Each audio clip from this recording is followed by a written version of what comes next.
Au début, je n'arrivais pas à y croire.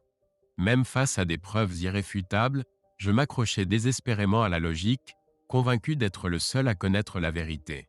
Cette nuit fatidique, Kevin passa du statut de célibataire insouciant à celui d'homme marié comblé. J'étais loin de me douter que cela marquerait le début de mon calvaire. Le véritable cauchemar commença la semaine suivant la lune de miel de Kevin et Amy. 4 mois plus tard, je suis toujours prisonnier de cette situation inextricable. Kate était déterminée à assouvir sa vengeance, quelles qu'en soient les conséquences. Au tribunal, je plaiderai coupable tout en implorant la clémence. Même les criminels endurcis bénéficient d'une certaine indulgence pour leur coopération, alors pourquoi pas moi? Je n'avais peut-être pas ôté la vie à quiconque, mais mes actes, ou ce qui m'était arrivé sous l'emprise de l'alcool, ne suffisaient pas à m'absoudre. La prison dans laquelle Kate m'avait enfermé faisait passer Leavenworth et Alcatraz pour un paradis. Les mois s'écoulaient sans libération anticipée ni grâce. Je faisais face à une peine à perpétuité, à moins que je ne puisse persuader le procureur d'abandonner les charges. Lorsqu'elle refusa de m'écouter, je pris les choses en main et m'enfuis. Mais étais-je vraiment libre, et à quel prix? Nous avions loué plusieurs chambres d'hôtel pour l'enterrement de vie de garçon, avec l'intention de rester sur place. Le bar ouvert dans notre salle de fête conduisit à une consommation excessive d'alcool. En l'espace de 2 heures, j'étais complètement ivre.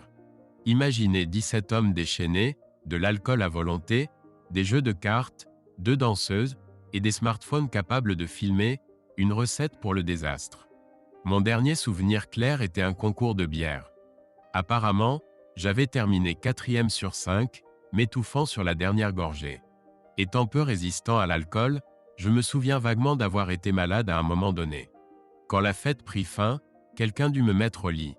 Je me réveillai le lendemain matin, allongé sur le dos dans l'une des chambres, me sentant comme si la mort elle-même m'avait visité.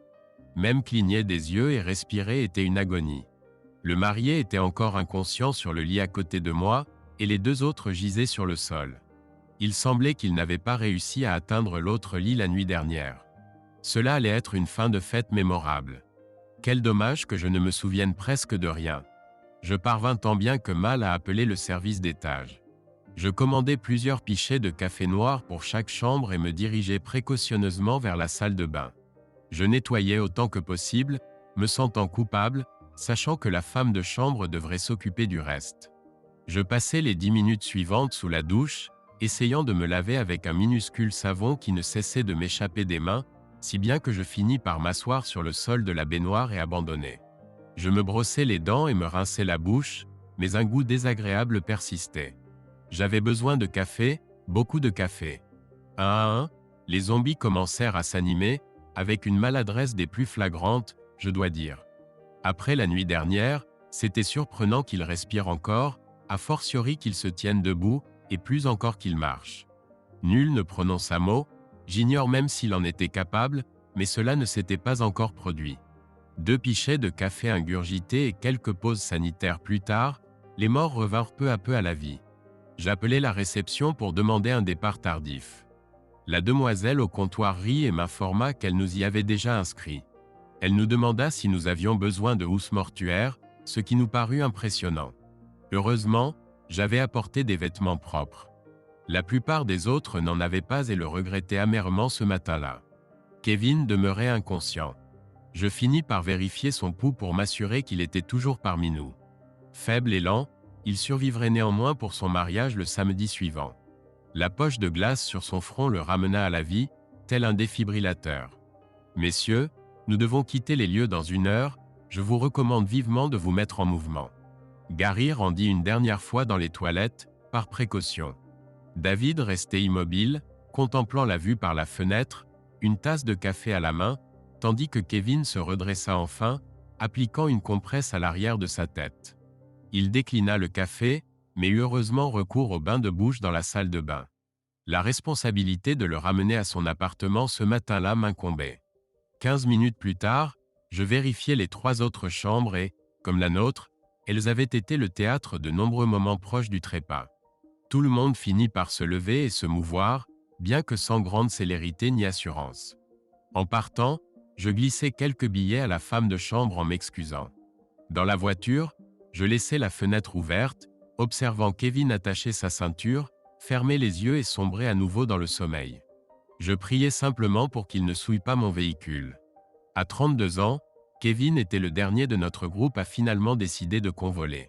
Lui et Amy étaient ensemble depuis 3 ans, vivant sous le même toit depuis 2 ans, lorsque soudainement il décida de la demander en mariage. C'est le moment, fut la seule explication qu'il donna. Au lieu d'organiser une grande célébration formelle, ils optèrent pour une cérémonie intime, limitée à la famille proche et aux amis les plus chers. Ils décidèrent qu'au lieu de dépenser une fortune pour un mariage fastueux, il serait plus judicieux d'investir dans l'acompte d'une charmante maison qu'ils convoitaient. Ils avançaient ensemble dans la vie. Amy avait dit à Kevin d'évacuer tous ses démons lors de sa soirée de garçon, car dans 7 jours, il serait sien pour l'éternité. Elle n'était guère portée sur la boisson, proscrivait le tabac dans leur appartement et comptait bien tenir en laisse ce célibataire endurci après leurs noces. Kevin se vit donc accorder une seule et unique soirée pour exorciser ses derniers démons de garçon. Et il ne s'en priva point. J'ignore qui amena les 2 demoiselles. Kevin goûta à leur charme au moins une fois cette nuit-là. Elle n'était pas désagréable à regarder, plutôt généreuse et accueillante, si vous voyez ce que je veux dire. Je me tins à l'écart, préférant grignoter et profiter du bar ouvert. Je n'allais pas compromettre ce qui m'attendait chez moi. De plus, tenir debout relevait déjà du défi, alors le reste. Quelques jours plus tard, on me rapporta que le barman avait installé ma carcasse imbibée à une table de jeu. Cela expliquait la disparition des 50 € que j'avais apportés pour la partie. Comme je l'ai dit en préambule, alcool et téléphone portable ne font jamais bon ménage. Les esprits s'échauffèrent, on filma à tout va, et beaucoup perdirent la raison, s'adonnant à des actes qu'ils n'auraient jamais envisagés sobres. Pas moi, j'étais trop ivre.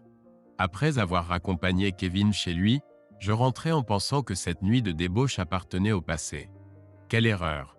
Le mariage fut une cérémonie décontractée et joyeuse. Amy rêvait d'un coucher de soleil sur la plage, mais obtenir l'autorisation de la ville s'avéra un véritable parcours du combattant.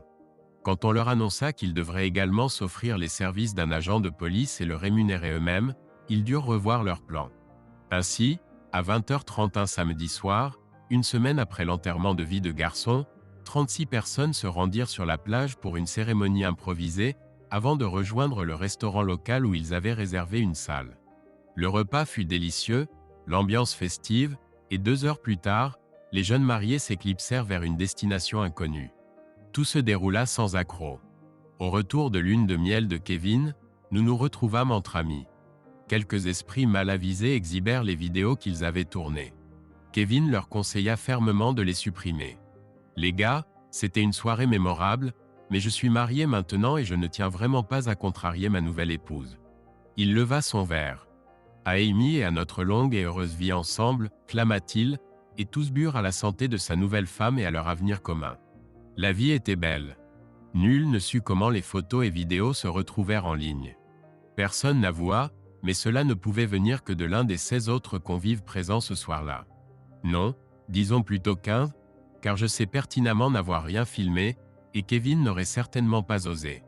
Quel qu'en soit l'auteur et le motif, ces vidéos prirent vie propre. Une épouse les découvrit sur le téléphone de son mari, puis une autre, et bientôt tous les convives de cette maudite soirée durent répondre à des questions délicates sur les événements de la nuit et les agissements de chacun. Kevin nous appela personnellement pour nous sermonner, ignorant qui était le responsable. « Kevin, ai-je l'air d'un bonnet ?» Voici comment j'ai répondu à ces interrogations. J'étais dans un état qui ne me permettait guère d'entreprendre quoi que ce soit cette nuit-là. À ta place, j'aurais questionné ces 3 individus de ton travail. J'ai entendu plus d'un convive dire qu'ils avaient constamment leur téléphone en main et passaient la majeure partie de la soirée à envoyer des messages. Steve, je ne te soupçonnais pas, mais je devais poser la question. Amy est furieuse, non pas à cause de mes actes, mais parce que ceux-ci sont désormais exposés aux yeux de tous. Chaque personne ayant vu les vidéos lui a prodigué des conseils sur la conduite à tenir à mon égard. Bon sang, j'espère que cela ne causera pas votre rupture. Toute cette affaire a pris des proportions démesurées. Ne te berce pas d'illusions. Elle m'a accordé un sursis pour cette nuit-là, mais je serai désormais tenu en laisse serrée pour longtemps. Je me suis déjà rendu à la clinique pour un dépistage, par précaution. Pour moi, La tempête se calmera, mais nombre d'autres hommes auront beaucoup à expliquer. As-tu par hasard participé? Fort heureusement, je n'ai rien fait de répréhensible. Diable, j'étais si ivre que je n'aurais probablement rien pu faire même si je l'avais voulu. Nous rîmes tous deux de cette remarque. Eh bien, je vais contacter mes amis pour comprendre pourquoi diable ils ont publié la vidéo sur YouTube. Certains manquent cruellement de bon sens, tu sais? J'acquiesçais sur ce point. Certaines épouses ignorèrent l'incident, considérant leur mari comme des zombies sans cervelle, d'autres s'emportèrent, mais un troisième groupe passa à l'offensive. Dieu merci, je n'avais rien à me reprocher. Lorsque Kate m'interrogea à ce sujet, j'affirmai mon innocence. Elle sourit. Nous fîmes l'amour cette nuit-là. La vie demeurait belle. Le jeudi, Kate rentra du travail et me demanda sans détour si j'avais visionné la vidéo. Non, en toute franchise, je ne l'ai pas fait et n'en vois pas l'intérêt. J'étais présent, donc je pense savoir ce qui s'est passé jusqu'à ce que je perde conscience. Eh bien, Laurie m'en a remis une copie et elle pense que je devrais en regarder une en particulier. Tu ne vois aucune raison pour laquelle je devrais le faire, n'est-ce pas? Ma chérie, j'ai été sage toute la soirée, à l'exception d'un petit excès de boisson. Si tu le souhaites, regarde-les, je t'en prie, afin que tu puisses constater par toi-même ce que je n'ai pas fait. Je souris, du moins pour l'instant. Je faisais frire quelques blancs de poulet pour le dîner lorsqu'un juron retentissant s'éleva du salon. Ma première pensée fut que mon aîné, Gary, regardait quelque chose d'inconvenant sur Cinemax. J'étais sur le point de le sermonner quand mon épouse passa en trombe devant moi, proférant des invectives à propos d'un « salaud » et d'autres mots peu courtois que je ne pus saisir tandis qu'elle montait l'escalier 4 à 4. Intrigué par ce qui avait pu la mettre dans un tel état, je me rendis au salon. Sur l'écran, une vidéo de l'enterrement de vie de garçon tournait encore. Je l'arrêtai, la rembobinai d'environ 5 minutes et commençai à regarder. La première chose qui me frappa fut le comportement bruyant et exubérant des convives, vociférant et titubant dans la chambre d'hôtel. Kevin fut jeté sur le lit par ses compagnons, visiblement inconscient, pas étonnant qu'il eût eu une migraine le lendemain matin. La fête semblait avoir migré du hall à l'une des chambres. C'est alors que tout bascula. Vous vous souvenez de ces deux danseuses? Lorsque je les vis entrer dans la pièce, je fus saisi d'une certaine appréhension. Quand la caméra balaya le lit, je m'aperçus allongé aux côtés de Kevin, inerte. Je devais moi aussi être à demi endormi ou complètement inconscient, car je ne bougeais pas d'un pouce. Puis je vis la blonde s'approcher de Kevin. Mon esprit commença à assimiler ce que je voyais. Pourquoi Kate était-elle si bouleversée par cette scène? Après tout, n'était-ce pas sa dernière nuit de liberté? Pensai-je. C'est alors que je compris la raison de sa fuite précipitée à l'étage. Mes yeux restèrent rivés à l'écran lorsque la jeune femme à la peau d'ébène s'approcha de moi.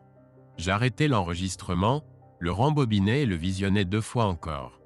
Je ne pouvais croire ce que je voyais. On entendait beaucoup de rires tandis que le caméraman filmait les autres hommes dans la pièce avant que la vidéo ne s'interrompe. Ma participation ne dura que 15 secondes, mais c'était 15 secondes de trop. Bon sang, je revis cette scène encore une fois.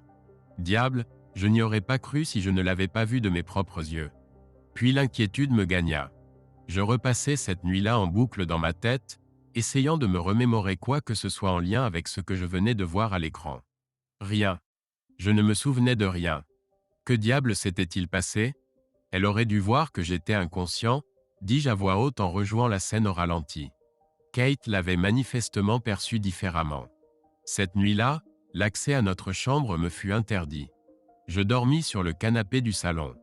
Nous n'avions pas de chambre d'amis et je ne voulais certainement pas dormir dans notre sous-sol humide.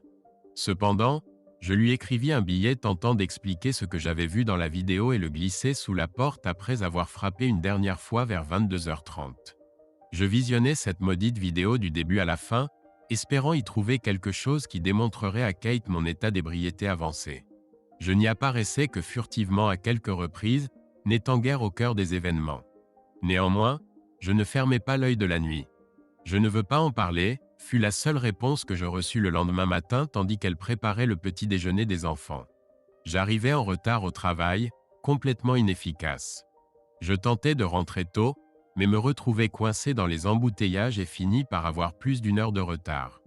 Pendant un moment, J'ai cru que tu n'allais pas du tout te montrer ce soir, lança Kate avec sarcasme lorsque je franchis la porte du garage.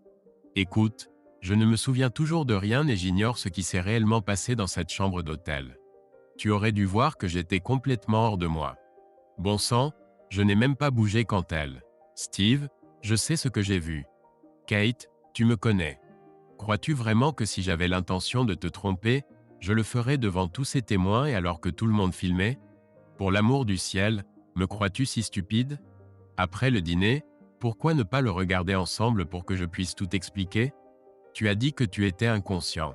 Oui, je l'étais, mais parfois ce qu'on voit ne correspond pas à ce qui se passe réellement. Je m'accrochais à un dernier espoir. J'ai réduit ce DVD en miettes. Penses-tu vraiment que je laisserais une chose pareille dans la maison? Et si Gary ou Angie l'avaient trouvé? Comment leur aurais-tu expliqué? Quand papa sort avec ses amis, il s'enivre et s'adonne à des ébats avec des femmes de petite vertu. Oui, ce serait formidable, n'est-ce pas? Kate, je n'ai pas eu de relations intimes, répétai-je pour la énième fois. Tout comme Bill Clinton. Vous êtes tous pareils, vous les hommes. Elle ne croyait pas un mot de ce que je disais. Et si je faisais venir quelques-uns des gars pour te raconter ce qui s'est réellement passé? Comme si j'allais les croire après avoir vu ce que tous les autres ont fait. Tu dois me prendre pour une ingénue ou simplement pour une idiote. D'accord. Et si je faisais venir ces danseuses pour te parler? Si je ne te fais pas confiance, ni à tes amis, qu'est-ce qui te fait croire que je vais faire confiance à ces demoiselles? J'étais complètement désemparé. Kate, tu dois me faire confiance. Steve, je ne veux plus en parler. Tu m'as embarrassé et humilié devant la plupart de nos amis. Je ne peux que remercier le ciel que quelqu'un ait eu la décence de retirer cela d'Internet. Peux-tu imaginer si nos parents voyaient cela? Laisse tomber, je ne veux plus en discuter, m'entends-tu? Un silence glacial fut ma seule réponse. Penses-tu que c'est la fin? À mon grand désarroi, ce n'était que le début. Ce soir-là, alors qu'elle se préparait pour la nuit, j'entrai et commençai à me changer. Que fais-tu ici? Pardon? J'habite ici. Non, je veux dire, que fais-tu dans notre chambre? Je vais me coucher, pourquoi? Fut sa réponse immédiate. Oui, c'est aussi ma chambre, et si tu ne veux pas de moi ici, tu peux dormir au salon. Il n'était pas question que je dorme à nouveau sur ce canapé. L'atmosphère était glaciale dans notre chambre cette nuit-là. Elle dormit de son côté du lit et moi du mien. Cela continua tout le week-end. Nous étions seuls dans la maison. J'étais reconnaissant d'aller travailler lundi et de voir des visages amicaux.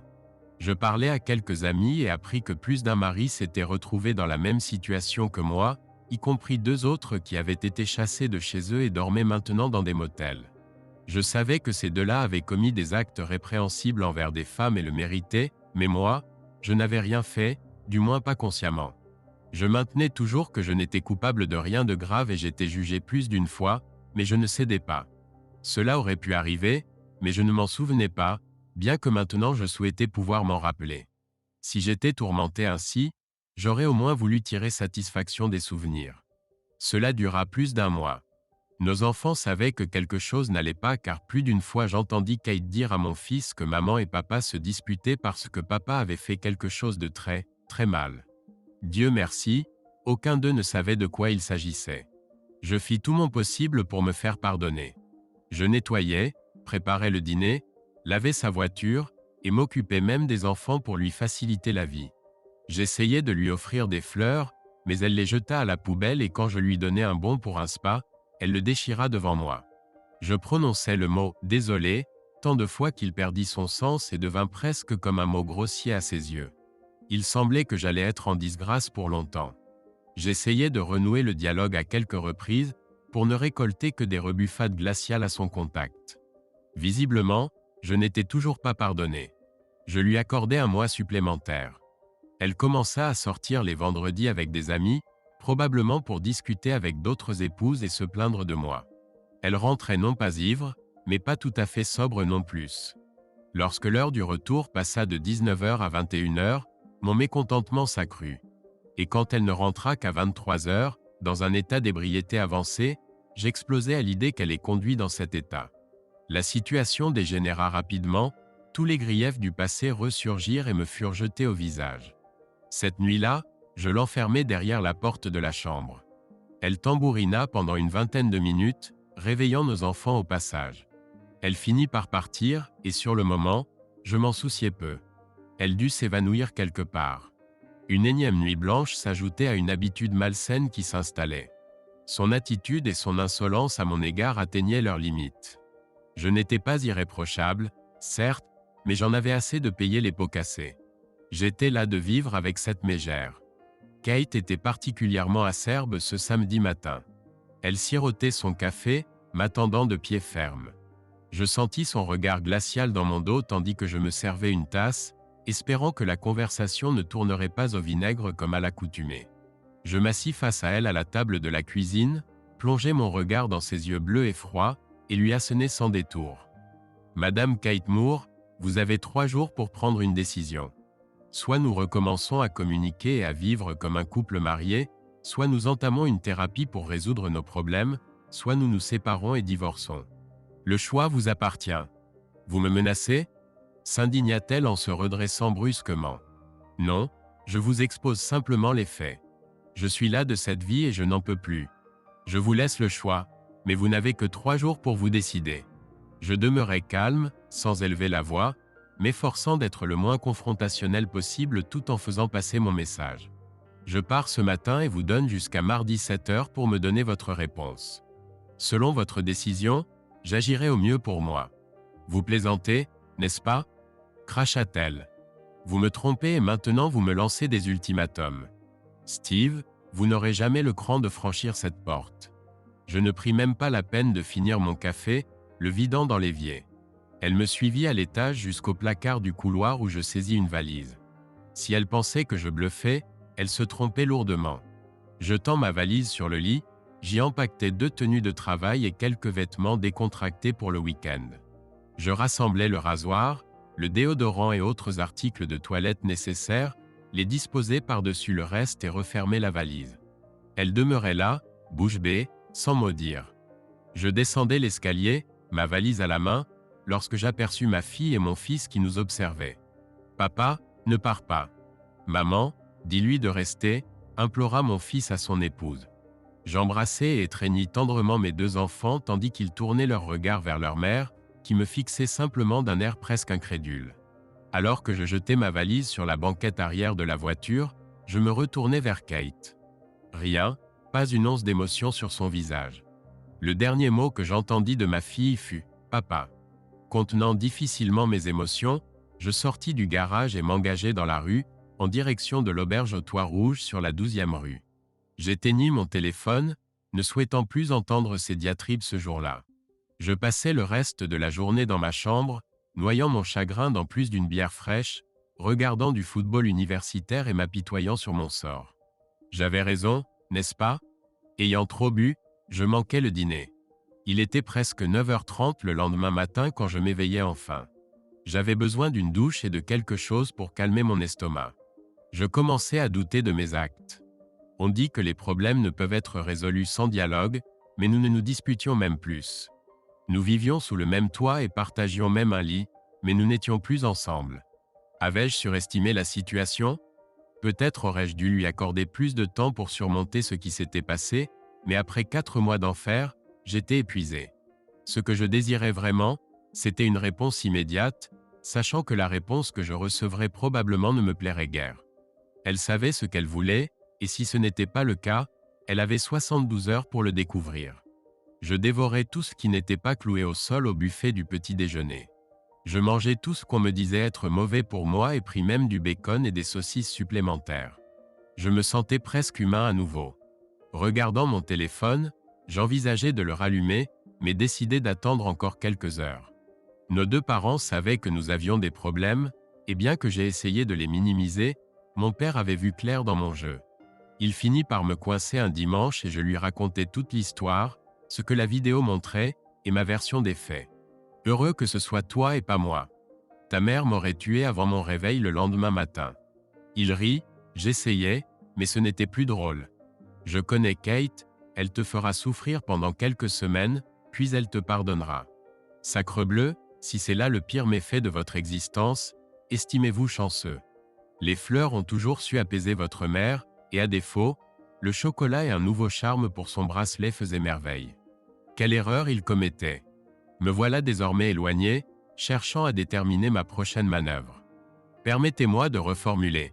La balle était dans le camp de Kate, et je ne pouvais que patienter. Je savais pertinemment que ma patience avait ses limites. Lorsque je rallumai enfin mon téléphone, 2 appels de mon fils m'attendaient, mais aucun de Kate. L'inquiétude me rongeait. Parbleu, je crois qu'elle pensait que je bluffais, et peut-être bluffais-je un peu. Il nous fallait simplement prendre notre envol et aller de l'avant ou, plus précisément, retrouver ce que nous avions.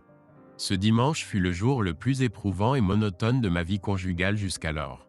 Épuisé par le football et avec le travail qui m'attendait le lendemain, je n'allais certainement pas m'enivrer. Je m'adonnais donc à l'oisiveté, griffonnais quelques idées sur la manière de renouer avec notre passé et me couchais tôt. Fort heureusement, le lundi arriva. Quel soulagement d'être enfin occupé, car l'inaction m'aurait rendu fou. Je m'immergeais complètement dans mon labeur, sans même m'arrêter pour déjeuner. J'étais encore sur les nerfs lorsque mon patron me dit de rentrer auprès de ma charmante épouse. Hélas, mes amis, cela n'allait pas se produire, du moins pas ce soir-là. Quelques collègues me proposèrent de m'arrêter pour une bière fraîche après le travail. Ainsi, pour la première fois depuis 2 ans, j'acceptai leur invitation. Je passai un moment fort agréable. Nous bûmes modérément et nous arrêtâmes même pour dîner. Il était presque 20 heures lorsque je regagnai ma chambre d'hôtel. Je parcourus les programmes du câble, mais rien ne retint mon attention. Demain serait mon jour de vérité, et je n'avais aucune idée de ce que Kate allait faire. J'allumai mon téléphone et constatai que je n'avais toujours reçu aucun message de sa part. Si son intention était de me rendre nerveux, elle y excellait. Le sommeil me fuyait à nouveau, et je regardais l'horloge près de mon lit presque toutes les heures. À 5h30, j'étais debout, douché et rasé. Je devais toujours gagner ma vie, mais le travail était loin d'être ma préoccupation première.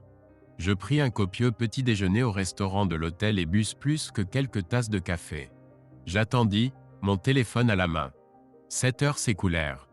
À 7h30, je quittai l'hôtel et me rendis au travail, mais je ne tins que la moitié de la journée.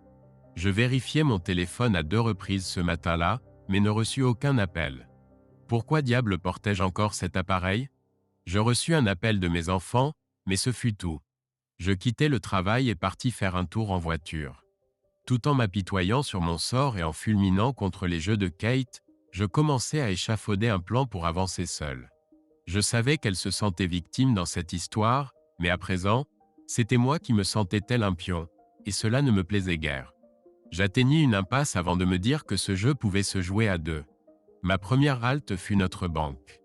Je retirai les 3/4 de nos économies et de notre compte courant, ainsi que 3 certificats de $2000 chacun que nous avions dans le coffre. J'ouvris un compte dans une nouvelle banque à mon nom. Si elle voulait jouer, nous allions jouer. Avec elle au travail et les enfants à l'école, j'avais toute la maison pour moi. Après 3 jours d'absence, elle semblait inchangée. Même notre chambre paraissait nette et propre.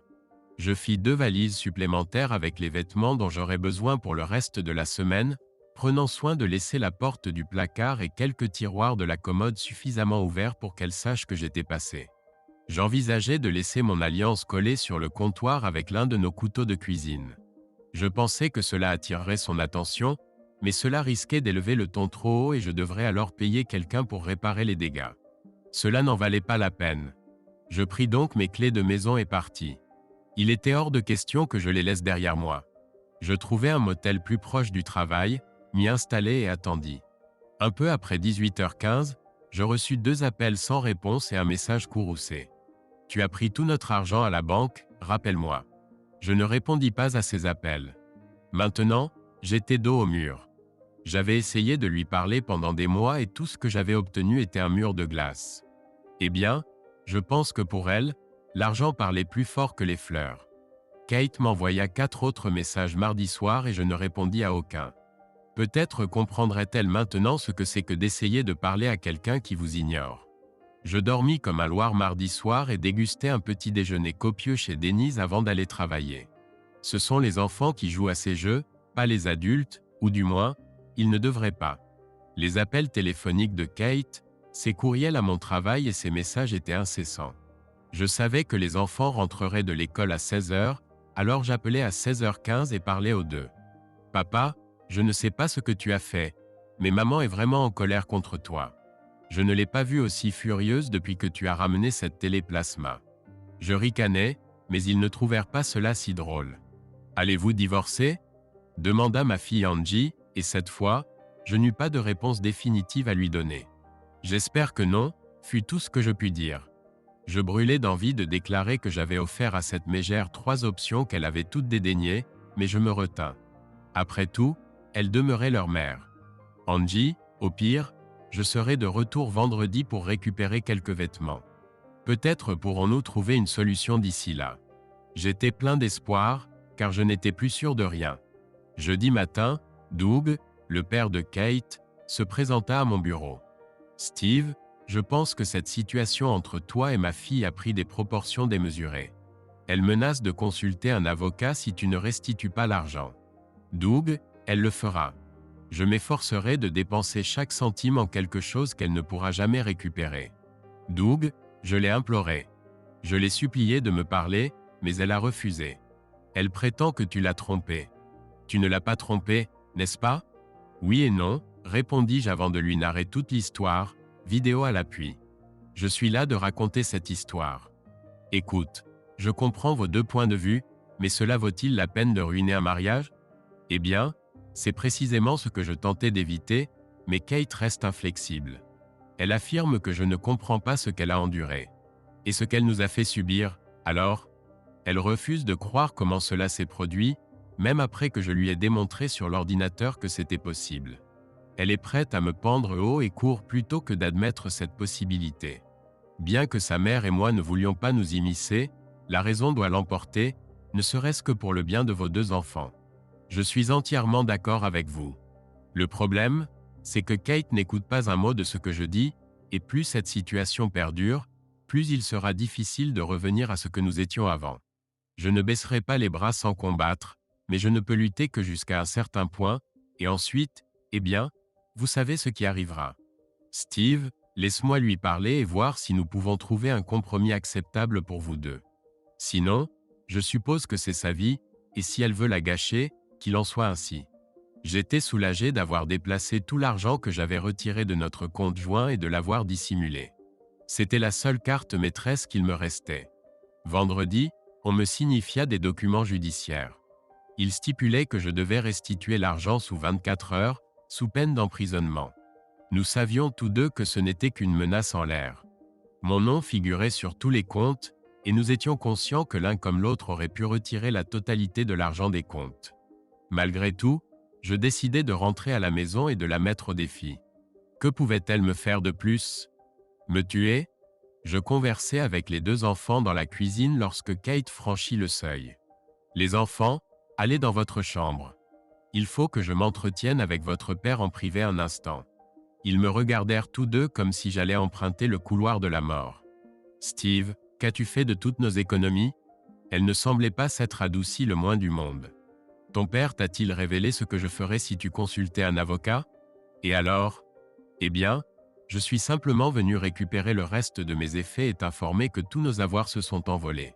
Mais si cela peut te consoler, j'ai pris un plaisir fou à les dilapider. Steve, ne plaisante pas avec de telles choses.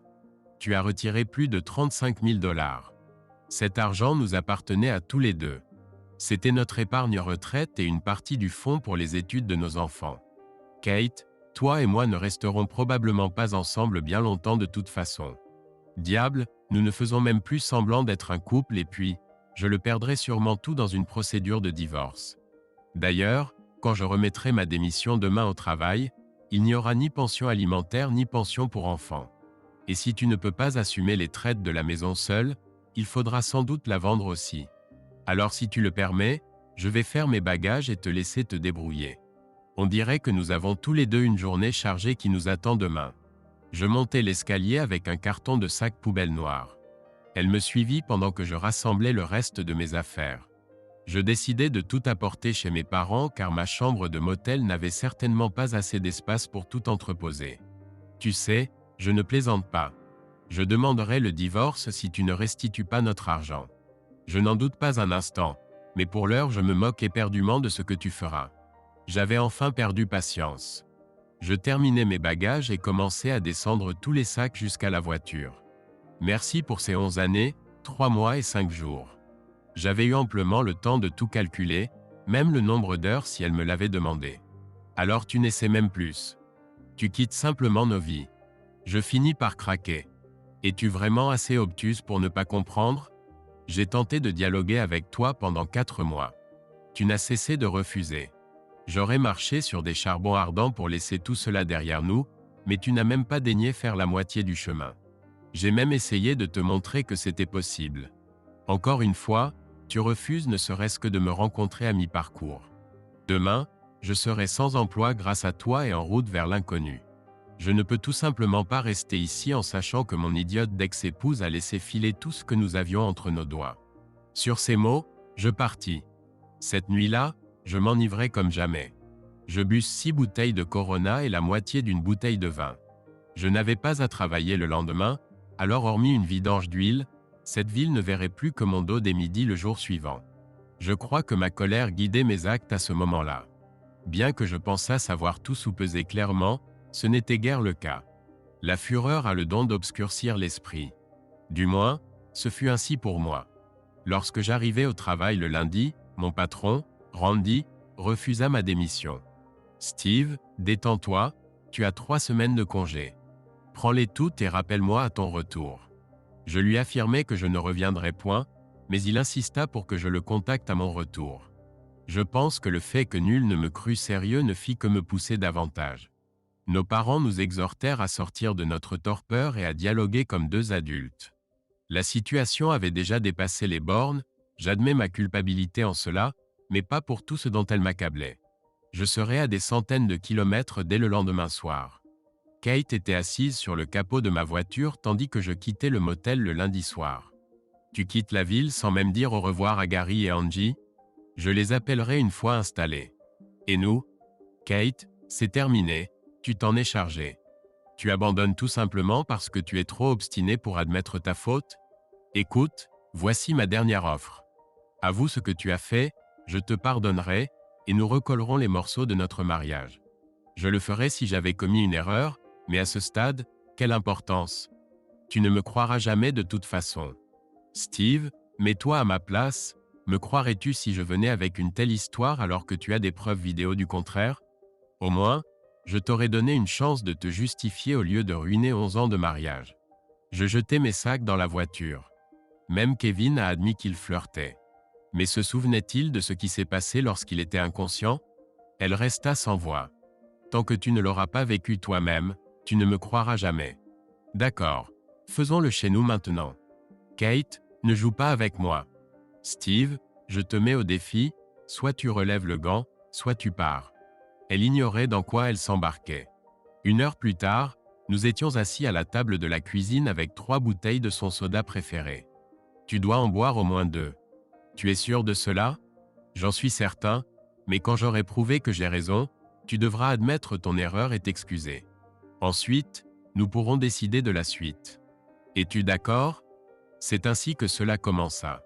Mon père emmena Gary et Angie hors de l'école pour que les enfants ne soient pas à la maison pendant que Kate buvait son dîner. Je pensais que c'était une idée absurde, mais une fois que Kate avait quelque chose en tête, rien ne pouvait l'arrêter. La première bouteille fut vidée rapidement et bien qu'elle en ressentit les effets, ce n'était guère à la hauteur de ses attentes. 1 bouteille et demie plus tard, elle était déjà enjouée et commençait à devenir quelque peu sentimentale, s'excusant d'avoir été si désagréable. Nous n'y étions pas encore. Après 2 bouteilles, elle était enivrée, mais gardait encore un brin de lucidité.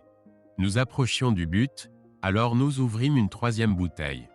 Je sirotais une bière Corona en grignotant une part de pizza. L'un de nous devait rester sobre pour que cela fonctionne.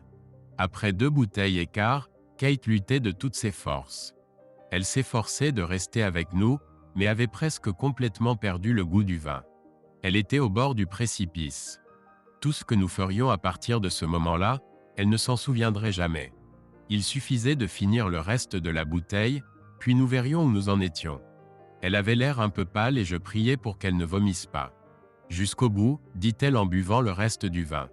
Étonnamment, Elle était encore consciente et légèrement lucide après 3 bouteilles. Il ne nous restait plus que de la bière. J'allais au réfrigérateur pour en chercher une. À mon retour, sa tête reposait sur la table de la cuisine. C'était une idée stupide. Elle aurait pu s'intoxiquer avec l'alcool, et pourquoi? Simplement pour prouver quelque chose. Une chose dont j'étais certain, mais qu'elle ne voulait pas accepter. Je la portai à l'étage jusqu'à notre chambre. Elle marmonna quelque chose, mais je ne compris pas exactement quoi. Je tirai la couverture et l'allongeai sur le lit.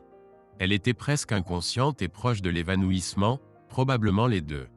Je la dévêtis, m'assurant de gagner l'argument de la seule manière qu'elle comprendrait. Je lui fis l'amour. Enfin, j'écrivis une longue lettre sur son ventre avec un marqueur noir, expliquant ce que j'avais fait. Je l'embrassai, lui dis que je l'aimais, et partis. Je savais qu'elle ne se souviendrait de rien, mais je partis quand même. Sans la confiance que nous avions autrefois, il ne nous restait qu'une coquille vide de ce qui fut jadis quelque chose de très beau. Je ne pris que l'argent dont j'avais besoin pour survivre un moment et confiai le reste à mon père pour qu'il le rende à Kate. Je pouvais être têtu, mais je n'étais pas un goujat. J'ignorais encore où j'allais atterrir. J'avais simplement besoin de partir et de recommencer ma vie. On ne connaît pas vraiment l'hiver tant qu'on n'a pas travaillé sur un oléoduc à Fargo, dans le Dakota du Nord, en janvier.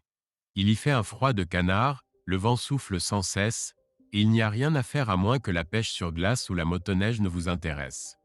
Parfois, ce n'est pas ce que l'on sait qui importe, mais qui l'on connaît. Mes compétences de bureau étaient semblables à celles d'1 million d'autres hommes, ce qui rendait la simple recherche d'un autre emploi impossible. Un vieil ami de mon père était impliqué dans l'industrie pétrolière. Après avoir quitté Kate, j'ai appelé Greg. J'avais besoin de son aide et de sa discrétion. Sans expérience, je ne pouvais obtenir un emploi sur l'oléoduc d'Alaska, et travailler sur une plateforme pétrolière dans l'Atlantique semblait brutal et inhumain. Fargo était donc mon choix suivant. Le salaire n'était pas mauvais, pas ce que je gagnais auparavant, mais je ne répondais qu'au chef de chantier. J'ai loué une petite chambre avec une cuisine minuscule et une salle de bain encore plus exiguë. Je mangeais principalement dans des cafés et envoyais environ 30% de mes revenus à mon père pour mes enfants, pas à Kate. Je leur envoyais des cartes et des lettres, regrettant de ne pas avoir apporté mon ordinateur portable de la maison pour pouvoir également envoyer des courriels. Peut-être demanderais-je à mon père de le récupérer à la maison et de me l'envoyer. Mes parents me tenaient informé et m'envoyaient des photos qu'ils prenaient de mes 2 enfants lors de leur visite chez eux. Des cartes étaient échangées, des étreintes partagées. Bien que mes parents sussent où je me trouvais, je leur fis promettre que Kate n'obtiendrait pas cette information. Je pensais probablement être déjà divorcé pour abandon, mais ni ma mère ni mon père n'en firent jamais mention, ne me remirent aucun document ou ne parlèrent d'elle, seulement de Gary et Angie. Même si la vie était dure, je me sentais bien pour la première fois depuis longtemps. J'accomplissais des choses que je pensais ne jamais pouvoir faire physiquement et j'étais probablement dans la meilleure forme de toute ma vie, du moins depuis mes 20 ans. Je ne me souciais même pas de couper mes cheveux ou ma barbe. En l'espace d'1 an, mes cheveux avaient complètement repoussé et j'arborais une belle barbe. J'avais une raison cachée pour la barbe, espérant que la pilosité faciale supplémentaire m'aiderait à me réchauffer. J'avais travaillé pendant 12 mois d'affilée lorsque je décidai que j'avais besoin d'une pause. Je serai bientôt de retour pour une courte visite, n'en parler à personne, furent les seules instructions que je laissai à mes parents. J'arrivai juste avant minuit un jeudi et eus une petite réunion avec mes parents jusqu'à 3 heures du matin, moment où je ne pus garder les yeux ouverts une seconde de plus. Après plus de 16 heures sur la route, le sommeil était ce dont j'avais le plus besoin. Ma mère entra dans ma chambre à midi pour me dire que le dîner était servi. Je devais me doucher, m'habiller et descendre. Je n'ai jamais discuté avec ma mère. Avec mes cheveux en queue de cheval et vêtu d'un short et d'un t-shirt, je ne ressemblais en rien à l'homme d'affaires que j'étais autrefois. Je me contemplais dans le miroir, songeant que je devrais enfourcher une Harley plutôt que de conduire la Kia familiale que j'avais délaissée il y a 13 mois. Après plus d'1 année à travailler sur l'oléoduc, je pensais qu'à mon retour, je pourrais m'engager auprès d'une équipe plus chevronnée et gagner bien davantage. À peine 30 secondes après avoir posé le pied dans la cuisine, 2 enfants s'accrochaient à ma taille. Les embrassades et les baisers fusèrent.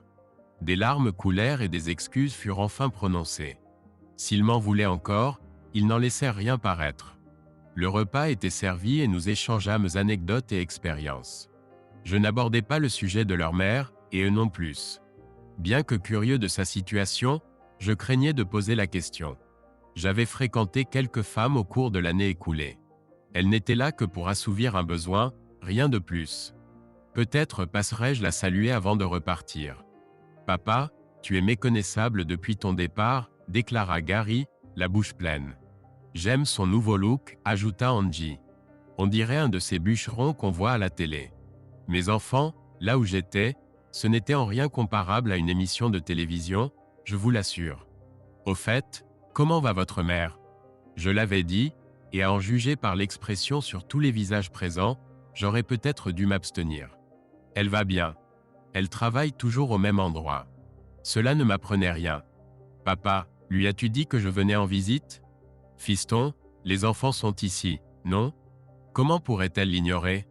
D'accord, c'était une question stupide. Et puisque personne ne me disait ce que je voulais savoir, je laissais tomber. Je passais une merveilleuse journée avec les enfants. Ils s'accrochaient à moi comme à une bouée de sauvetage, presque effrayés à l'idée que je disparaisse à nouveau si jamais ils me lâchaient. Quand papa annonça qu'il devait les ramener, ils n'en furent pas ravis. « Pourquoi ne viens-tu pas avec nous? Tu pourrais voir maman et dîner avec nous. » Les enfants, s'il y a une chose dont je suis certain, c'est que je suis la dernière personne que votre mère souhaite voir. Ne vous inquiétez pas, je ne partirai pas avant un moment. D'ailleurs, je dois encore récupérer le reste de mes outils dans le garage de la maison avant de partir. Je ne pus déchiffrer l'expression sur leur visage, mais 13 longs mois s'étaient écoulés et je devais réapprendre à parler aux enfants. Après le départ de papa avec les enfants, je me tournai vers maman. « Maman, sans détour, comment vont-ils » C'était un peu tendu pendant un moment et il y avait beaucoup de colère envers tout le monde. Ton père était sur la liste noire de tous pendant des mois. Ils ont finalement réalisé que ce n'était pas entièrement de ta faute. Kate l'a cependant mal vécu. Bien. Stephen Moore, quelle déclaration abjecte.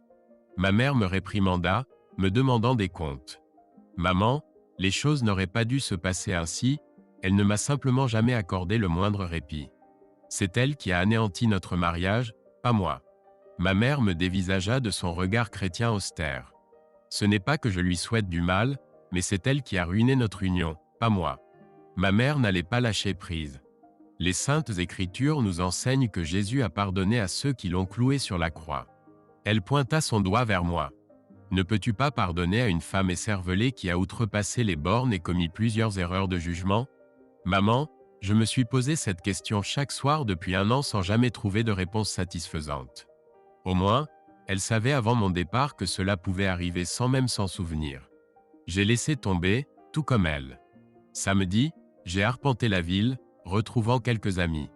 Personne ne m'a reconnu, j'en ai savouré chaque instant. J'ai aperçu Kevin et Amy samedi soir dans un bar local. J'ai demandé au barman de leur servir un verre à chacun et j'ai récupéré les bières à leur arrivée. Ils m'ont probablement dévisagé pendant une demi-heure avant que Kevin ne vienne enfin me remercier. « Est-ce que je vous connais » demanda-t-il, incertain. « Prends-tu toujours autant de plaisir lorsque tu perds connaissance ?»« Bon sang, Steve. » Nous avons ri et nous sommes étreints.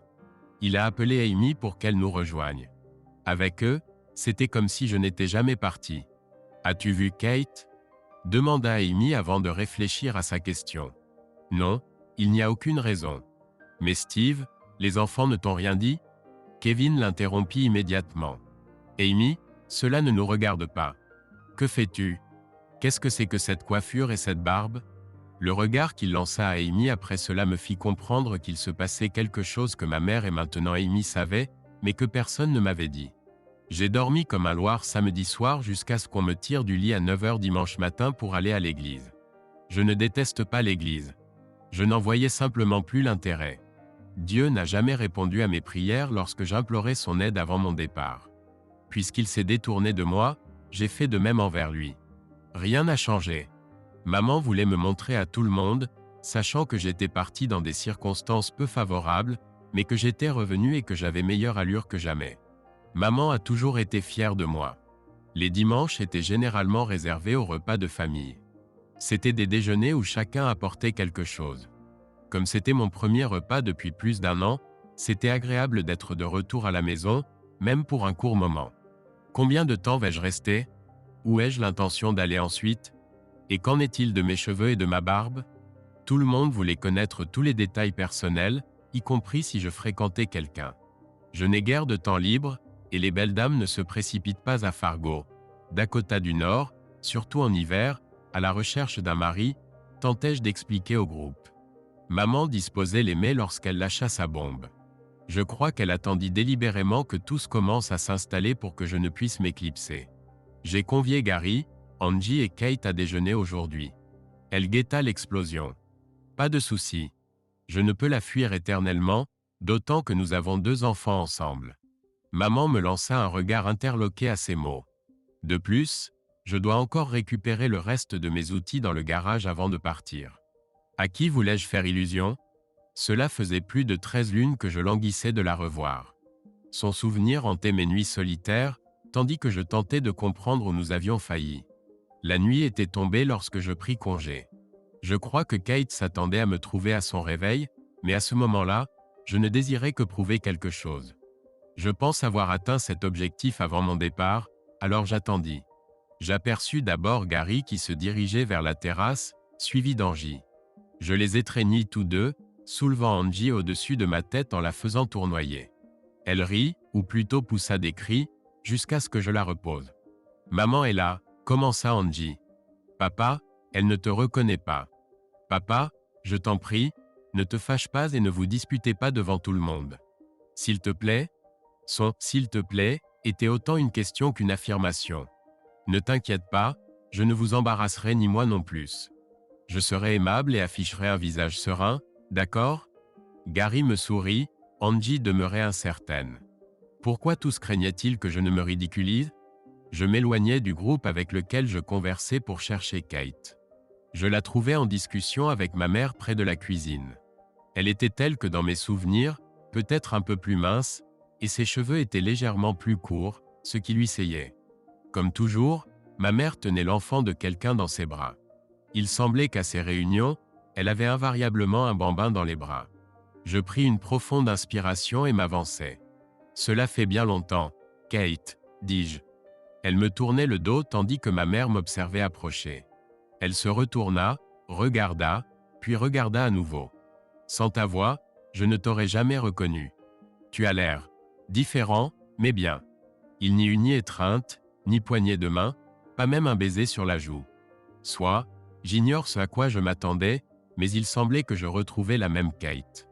J'ai quitté il y a des mois cette femme insensible qui m'avait essentiellement rejeté bien avant mon départ. Ou peut-être jouait-elle simplement la difficile. Je ris intérieurement à cette pensée et murmurai « garce ». J'essayais de dire quelque chose pour désamorcer la situation. « J'aime ce que tu as fait avec tes cheveux. Ça te va bien. » Bon sang, j'étais comme un adolescent maladroit cherchant ces mots sans me ridiculiser complètement. J'ai failli perdre le contrôle et avoir un accident. Zut, j'aurais probablement commencé à parler de la météo si ma mère n'était pas intervenue. « Prends-le », dit-elle à Kate. « Prends David, je dois vérifier la cuisson au four. Écoutez, vous deux devez parler, et vous ne pouvez pas le faire avec nous et tout le monde qui écoute. Pourquoi n'iriez-vous pas faire un tour au parc? Nous ne mangerons pas avant au moins 45 minutes. Je m'occuperai des enfants. » Il semblait que nous n'avions pas le choix, maman avait tout arrangé. Je m'attendais à ce que Kate rende le bébé à ma mère, mais elle le repositionna simplement dans ses bras et se dirigea vers la porte d'entrée sans même me regarder. Apparemment, elle prenait ses responsabilités, comme toujours. J'ai presque fait demi-tour, seulement j'avais promis aux enfants que je me comporterais bien, même si cela devait me tuer. Le parc était de l'autre côté de la rue et à mi-chemin du pâté de maison. Nous marchâmes dans un silence complet. Peut-être attendait-elle d'y arriver avant de commencer, seulement cette fois j'étais préparé. Lorsque nous atteignîmes le groupe de 4 tables de pique-nique, elle s'arrêta et se tourna vers moi. Son visage n'était pas en colère, je ne savais pas ce que c'était. « Eh bien quoi ?» répondis-je. « Comment ça, eh bien quoi? Tu es parti au milieu de la nuit il y a presque 14 mois sans dire un mot, et maintenant tu n'as rien à dire. Que dirais-tu de désolé? As-tu une idée de ce que ton départ a fait aux enfants? Ils ont pleuré pendant des jours. Je sais que tu étais en colère contre moi, mais te venger sur eux était impardonnable. Elle m'attaquait bec et ongles. Je suis contente que tu aies menti à propos de l'argent. Tu avais raison, j'aurais perdu la maison. Steve, n'es-tu pas désolé? Je savais que je devrais répondre à cette question, et j'avais répété ma réponse 1000 fois. Et toi? Es-tu désolé d'avoir fait de ma vie un enfer? Es-tu désolé d'avoir tué ce qui était autrefois un merveilleux mariage? Tu as toujours la même fichue attitude, et pour te répondre honnêtement, non, je ne suis pas désolé d'être parti. D'accord. Pendant un instant, j'ai cru que tu allais te dégonfler. Cela me surprit. Je pense que j'y suis allé un peu fort. Un peu? Bon sang, Kate, tu étais une vraie mégère. D'accord. Peut-être que je l'étais, mais tu n'étais pas non plus tout blanc. Écoute, je ne veux pas ressasser le passé. C'est du passé, révolu. On ne peut revenir en arrière. D'une manière ou d'une autre, tout a déraillé, et tu m'as fait comprendre que tu en avais fini avec moi. Steve, ne me fais pas dire ce que je n'ai pas dit. J'ai simplement exprimé mon incrédulité quant à ta version des événements de cette nuit-là. Bon sang, est-ce là tout ce que tu trouves à dire, Kate? Je dois néanmoins te féliciter. Jamais je n'aurais cru que tu puisses vider ces 3 flacons. Je pensais devoir faire un saut au magasin quand tu finirais par sombrer dans l'inconscience. J'étais euphorique. Maintenant, la question à 10 000 €. Te souviens-tu de quoi que ce soit? Elle demeurait silencieuse, mais ne pouvait détacher son regard du mien lorsqu'elle finit par répondre d'une voix à peine audible. Soit, tu avais raison. Je ne l'aurais jamais cru, mais tu as prouvé ton point. Dieu, comme tu l'as prouvé. Aurais-je dû graver ma lettre d'adieu sur mon ventre au marqueur indélébile? D'abord, ce sont les enfants qui l'ont découverte avant moi le lendemain matin, car à leur retour, je dormais encore. Ensuite, même face au miroir, je ne parvenais pas à déchiffrer tes gribouillis, j'ai dû utiliser un double miroir. Je souris. Je n'y avais pas songé, et l'image de Kate s'agitant pour tenter de lire mes écrits m'amusa quelque peu. Ne prends pas cet air suffisant, car j'ai gardé le meilleur pour la fin. Tu avais raison. Je n'ai aucun souvenir après la 2e bouteille. Il ne m'a pas fallu longtemps pour comprendre ce qui s'était passé le lendemain matin, mais à ce moment-là, tu avais déjà disparu. Pop, il était évident que tu t'étais bien amusé.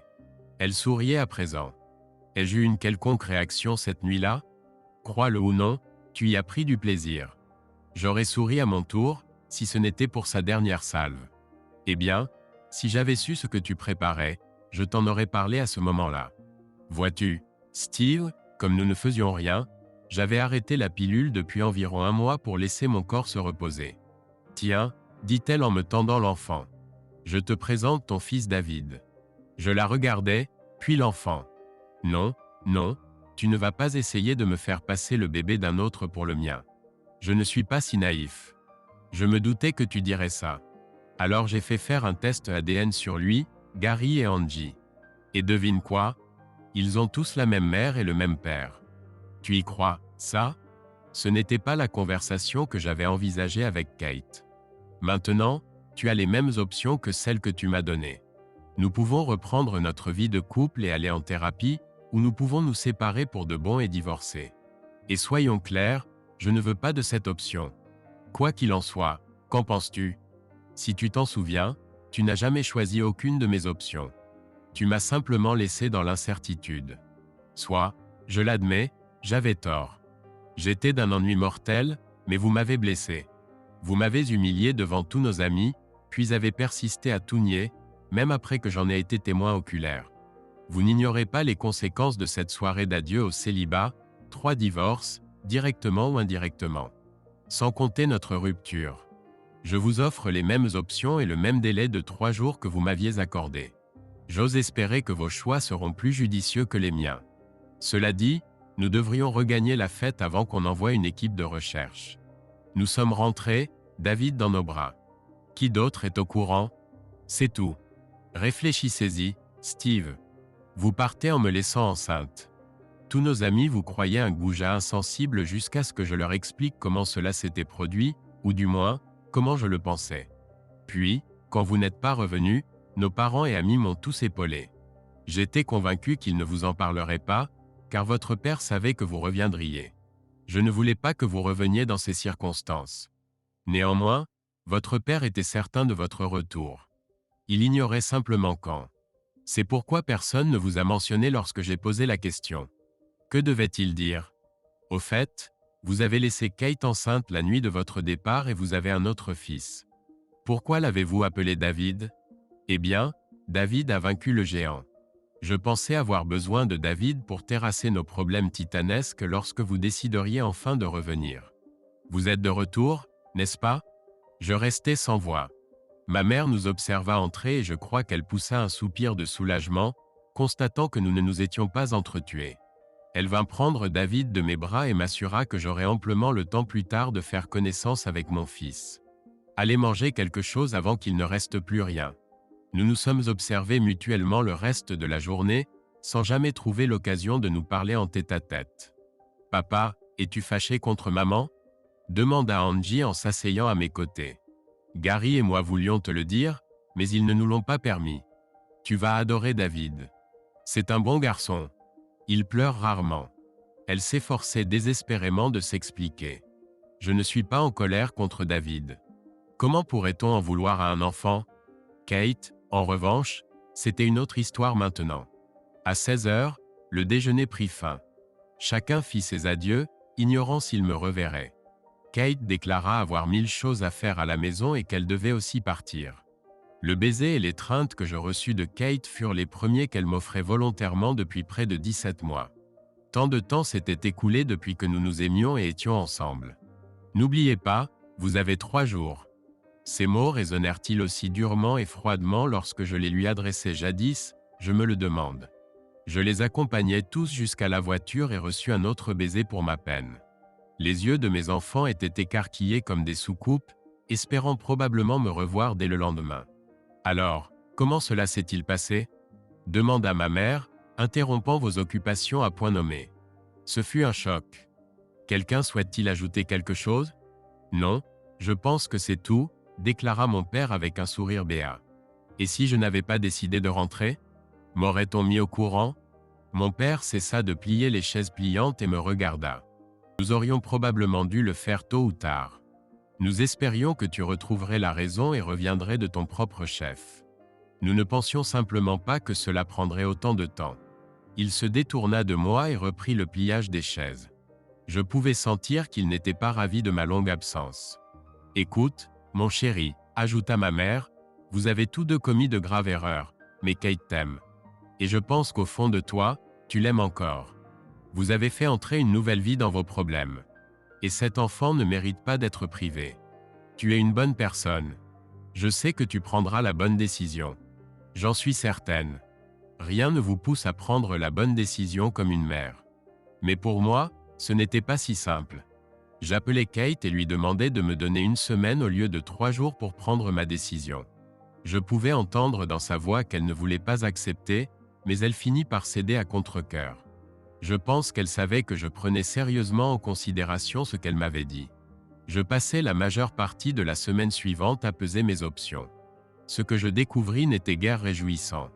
Mon ancien emploi était depuis longtemps perdu et bien que mon ancien patron m'ait fourni une excellente lettre de recommandation, les bons postes se faisaient rares dans cette conjoncture économique.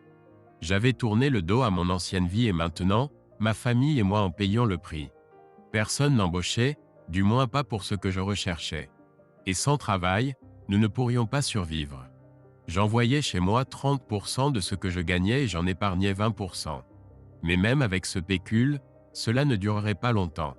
Je me sentis à nouveau submergé. Et la deuxième fois n'était pas plus agréable. Kate et moi discutâmes. Je passais chaque minute disponible avec Gary, Angie et David, mais au bout d'une semaine, je ne savais toujours pas ce que j'allais faire. À cela s'ajoutait la pression de réaliser que le temps m'était compté. Le jour de la décision, j'invitai Kate à dîner. J'avais examiné toutes mes options et même consulté mes parents pour avoir leur avis. La vie peut parfois être trompeuse et j'avais connu trop de ces journées dernièrement. Le dîner fut agréable. Je l'invitai même à une danse langoureuse dans un bar. Nous évitions le sujet qui nous avait amenés ici, et je pouvais lire dans ses yeux son mécontentement.